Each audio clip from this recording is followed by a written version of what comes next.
రెండో విడత రుణమాఫీ నిధుల జమ నేడే 1,50,000 వరకు ఉన్న అప్పులకు విముక్తి శాసనసభ ప్రాంగణంలో ప్రారంభించబోతున్న సీఎం రేవంత్ రెడ్డి 7 లక్షల మందికి 7 కోట్ల విడుదల. సో 1,50,000 రుణమాఫీ చేయబోతున్నారట ఇవాళ ఆ 1,50,000 వరకు ఉన్న వాళ్ళు ఎవరెవరైతే లోన్లు తీసుకున్నారో వాళ్ళ లోన్లు మాఫీ కాబోతున్నాయి. అంటే ఉన్న గైడ్ లైన్స్ ఏవేవైతే గతంలో ఇచ్చినారో సేమ్ గైడ్ లైన్స్ 1,50,000 వరకు కూడా వర్తింపజేస్తారు. సో ముఖ్యమంత్రి 2వ తారీఖేమో ఆయన విదేశాలకు పోతున్నారు, మళ్ళీ ఎప్పుడో 14వ తారీఖు ఏమో వస్తున్నారు. సో ఆ లోపు మళ్ళీ ఈ 2 లక్షల వరకు ఉన్న రుణాలు మాఫీ చేస్తామంటున్నారు. ఇక్కడ పాయింట్ ఏంటంటే ఫస్ట్ విడతలో కొన్ని ప్రాబ్లమ్స్ కారణంగా మరి గవర్నమెంట్ చెప్పాలి, తుమ్మల నాగేశ్వరరావు మంత్రి వ్యవసాయ మంత్రి ఏమో ఆందోళన చెందాల్సిన అక్కర్లేదు అంటున్నాడు. ఇంకొక 18-20 వేల మందికి రాలే ₹1,00,000 రుణమాఫీ. మరి వాళ్ళకి ఎందుకు రాలేదు, ఎప్పుడు వస్తుంది, ఎప్పట్లోగా మొత్తం కంప్లీట్ చేస్తారన్నది కూడా చెప్పాలి. రాష్ట్రంలో 2వ విడత పంట రుణాల మాఫీ ప్రక్రియ మంగళవారం ప్రారంభం కాబోతున్నది. మంగళవారం మధ్యాహ్నం 12 గంటలకు శాసనసభ ప్రాంగణంలో ఏర్పాటు చేసే కార్యక్రమంలో 1,50,000 వరకు ఉన్న రుణాల మాఫీకి ముఖ్యమంత్రి రేవంత్ రెడ్డి నిధులు విడుదల చేయబోతున్నారు. ఈ కార్యక్రమానికి ఉప ముఖ్యమంత్రి భట్టి విక్రమార్క, వ్యవసాయ శాఖ మంత్రి తుమ్మల నాగేశ్వరరావు హాజరవుతారు. 2వ విడతలో సుమారు 7 లక్షల మంది రైతులకు దాదాపు 7,000 కోట్లు మాఫీ చేసేందుకు ప్రభుత్వం రంగం సిద్ధం చేసింది. మొదటి విడతలో 6,035 కోట్లు జమ చేసిరట. 3 విడతల్లో రుణమాఫీ ప్రక్రియ పూర్తి చేసేలా ప్రభుత్వం ప్రణాళిక రూపొందించిన విషయం తెలిసిందే. ఈ నెల 19వ తేదీన మొదటి విడత ప్రారంభించింది.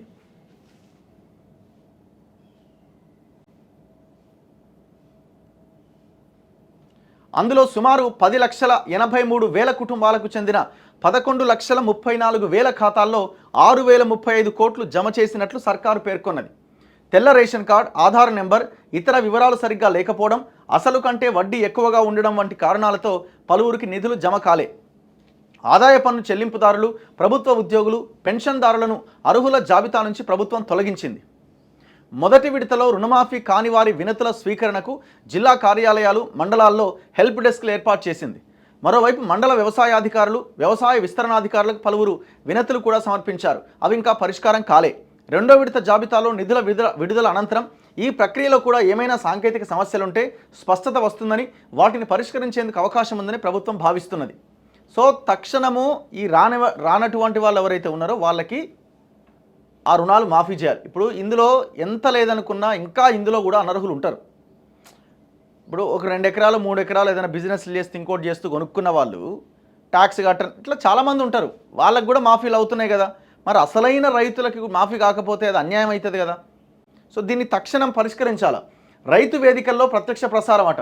2వ విడత రుణమాఫీ ప్రారంభ కార్యక్రమాన్ని శాసనసభ ప్రాంగణంలో మంగళవారం టీవీ రామ సమయంలో ప్రారంభిస్తారు. సీఎం, మంత్రులతో పాటు ఎమ్మెల్యేలు ఇందులో పాల్గొంటారట. లోక్సభ నియోజకవర్గానికి 2 రైతుల చొప్పున ఆహ్వానించి వారికి సీఎం చేతుల మీదుగా చెక్కులు అందజేస్తారట. ఇదంతా బాగానే ఉంది, కానీ మీరు ఎవరెవరికైతే రాలేదో ఫస్ట్ ప్రయారిటీ మాకు అదే. మీరు ఇచ్చిర్రు అన్నది ఇస్తామన్న హామీ ఇస్తున్నారు, బాగానే ఉంది. మేము ఫస్ట్ అడుగుతున్నది ఏంటంటే రాని వాళ్ళ సంగతి ఏంటన్నది ఇక్కడ ప్రధానమైన పాయింట్.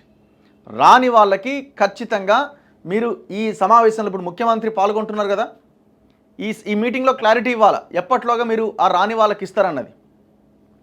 మీరు అంటున్నారు అసలు కంటే వడ్డీ ఎక్కువ ఉందని, మీరే అన్నారు కదా వడ్డీ అసలు కలిపి ఎంత ఉంటే అంత 2 లక్షల వరకు మాఫీ చేస్తామని.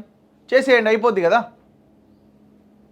ఇప్పుడు అసలు వడ్డీ 1,00,000 లోపే ఉందనుకోండి, మరి మాఫీ కావాలి కదా. ఇట్లా లైన్ రాసిరు చూడండి, అసలు కంటే వడ్డీ ఎక్కువగా ఉంది, మరి అసలు తీసుకున్నప్పుడు వడ్డీ ఎక్కువైంది, కట్టలేకపోయారు, 2,000 చేసుకుంటూ వచ్చిర్రు, మాఫీ చేయండి, చేస్తామని చెప్పి మీ దగ్గర.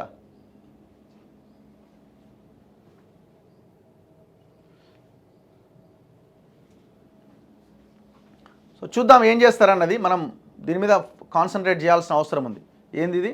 రోడ్ నెంబర్ 44 గుంతల సంగతి మాకు తెలియదు.